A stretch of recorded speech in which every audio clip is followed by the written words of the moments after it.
வீட்ல எல்லாருமே இருக்காங்க. ரொம்ப கோவமா உங்க மாமியார் உட்காந்துட்டு இருக்காங்க. மலர் அங்கருந்து அப்படியே தனியா போய் ஃபோன் பண்றாங்க. பாக்கியராஜுக்கு அட்டெண்ட் பண்ணி பேசுறாரு.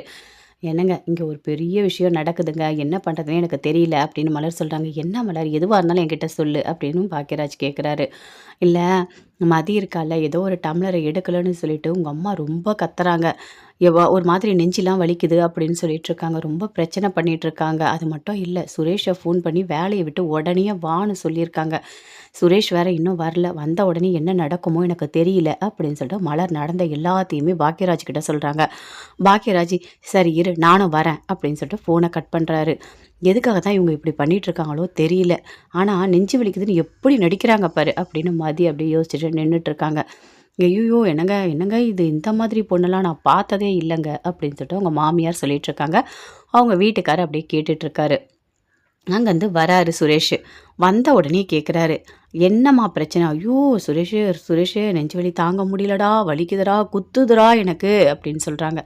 "என்னதான் நடந்தது?" அப்படின்னு கேட்குறாரு. "உன் பொண்டாட்டி இருக்காளே, ஒண்ணும் சொல்லலடா. இந்த டீ டம்ளர் குடிச்சிட்டு வச்சுட்டு போயிட்டான். அத எடுத்து போடுன்னு சொன்னேன். அதுக்கு என்ன பேச்சு பேசுறா அவ.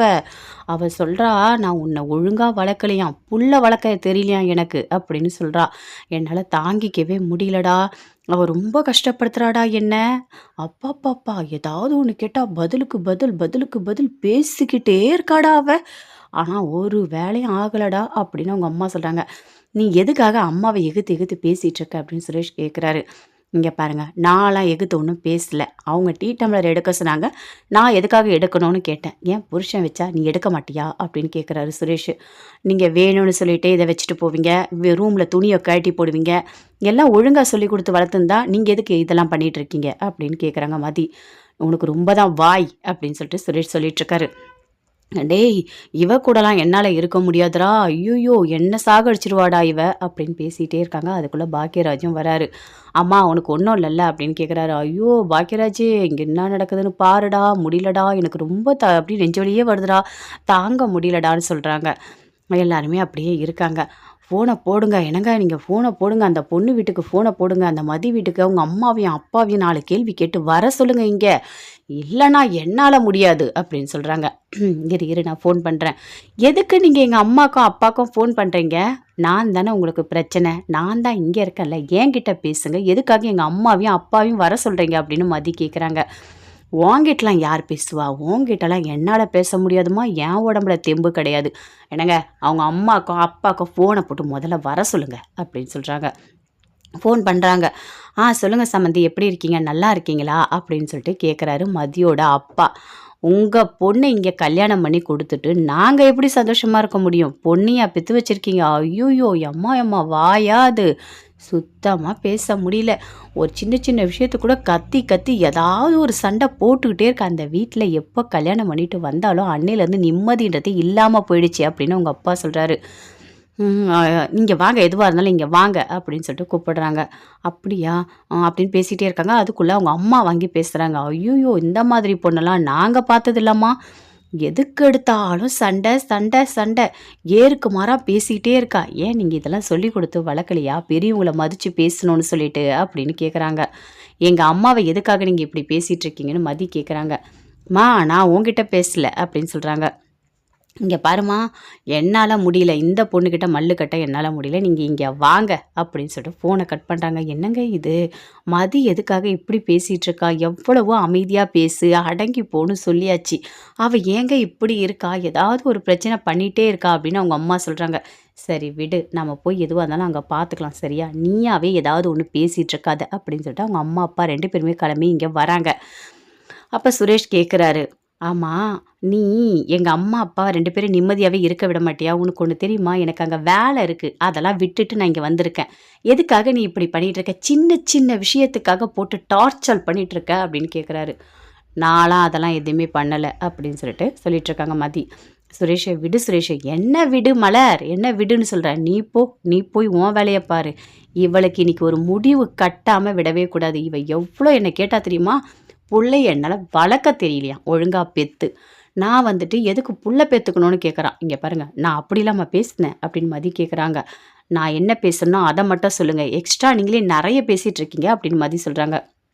"பாத்தியாடா சுரேஷு, பாத்தியா? உன் எதிர்க்கவே அவ என்ன பேச்சு பேசுறான்னு பாரு." "ஐய்யய்யோ! அம்மம்மம்மா! என்னால முடியலடா. இவ கூட என்னால இருக்கவே முடியாது." அப்படின்னு சொல்லிட்டுருக்காங்க. "பாக்கியராஜ், உனக்கு ஞாபகம் இருக்காடா? நீ ஸ்கூல் படிக்கும்போது ஒரு பையனோட சண்டை போட்ட. அப்ப அந்த பையன் மேல தான் தப்பு. ஆனா, அவங்க அம்மா என்ன சொன்னாங்க?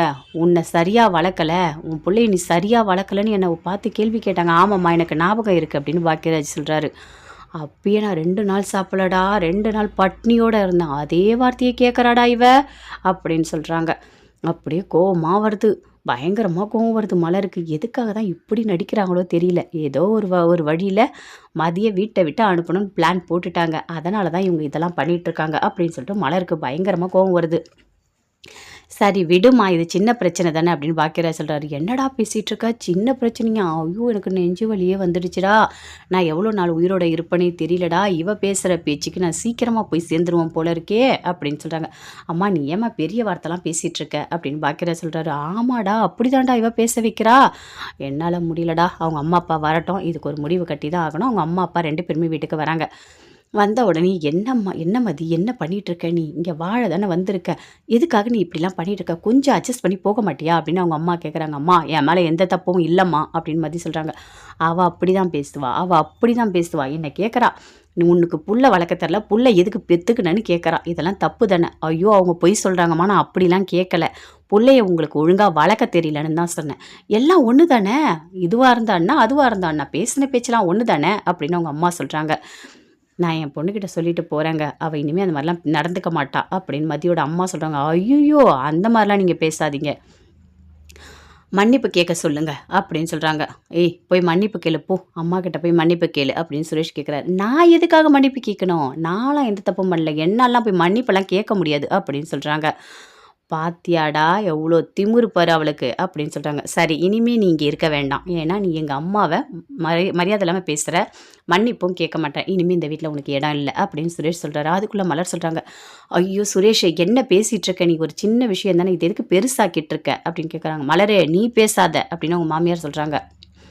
"இப்ப என்னங்க உங்களுக்கு பிரச்சனை? நான் வீட்ட விட்டு வெளிய போகணும். அவ்வளதானே. நான் போறேன். சரிங்களா?" அப்படின்னு சொல்லிட்டு மதியம் அவங்க அம்மா, அப்பா எல்லாருமே சேர்ந்து வெளிய வராங்க. வெளிய போயிட்ட உடனே சுரேஷ் அப்படின்னு நின்னுட்டுருக்காரு. "அப்பா! இப்ப தான்டா கொஞ்சம் வலி குறைஞ்சா மாதிரி இருக்கு. சரிடா, நான் போய் ரெஸ்ட் எடுக்கிறேன். நீங்க போங்க வேலைக்கு." அப்படின்னு சொல்லிட்டு அவங்க மாமியார் போயிட்டு அப்படியே ரெஸ்ட் எடுக்குறாங்க. மலர் டென்ஷனா இருக்காங்க. பாக்கியராஜ் கிட்ட மலர் சொல்றாங்க, "பார்த்தீங்களா, உங்க அம்மா என்ன வேலை பார்த்துருக்காங்கன்னு பாருங்க. மதியம் ஒரு வழியா வீட்ட விட்டு வெளிய அனுப்பணும்னு சொல்லிட்டு பிளான் போட்டு எல்லா விஷயம் முடிச்சுட்டு, ஒண்ணுமே தெரியாத மாரி நெஞ்சு வலி சரியாயிடுச்சுன்னு போயிட்டு ரூம்ல போயிட்டாங்க." அப்படின்னு சொல்றாங்க. "இப்ப என்ன மலரு பண்ண சொல்ற? என்னால என்ன பண்ண முடியும்?" அப்படின்னு கேட்குறாரு. "ஆமாங்க, உங்களால என்ன பண்ண முடியும்? உங்களால ஒண்ணுமே பண்ண முடியாது. அம்மாக்கும், அப்பாக்கும் சரி, சரி, சரின்னு சொல்லிட்டு ஒரு நல்ல புள்ளையா உங்களால இருக்க முடியும். வேற இந்த வீட்ல என்ன அநியாயம் நடந்தாலும் உங்களால தட்டிலாம் கேட்க முடியாது. அப்படியே கேட்டாலும் உங்க பேச்சு இங்க யாரும் கேட்க மாட்டாங்க." அப்படின்னு மலர் சொல்லிட்டு கோவமா உள்ள போறாங்க. சுரேஷ் அப்படியே நின்னுட்டே இருக்காரு. "ஏம்மா இது இப்படி பண்ணிட்டுருக்க? வீட்ட விட்டு வெளிய வந்தா அந்த வீட்டுக்குள்ள மறுபடியும் எப்படி போவ?" அப்படின்னு அவங்க அம்மா, அப்பா 2 பேருமே கேட்குறாங்க. "அந்த வீட்டுக்குள்ள நான் போணுமா? அம்மா, எனக்கு தேவையே இல்ல. நான் உன் வீட்டோடயே இருக்கிறேன். நம்ப வீடே நமக்கு போதும். வாம்மா, அவர்லாம் ஒரு ஆளு. அவர் கூட போய் நான் வாழணுமா?" அப்படின்னு மதி கோவமா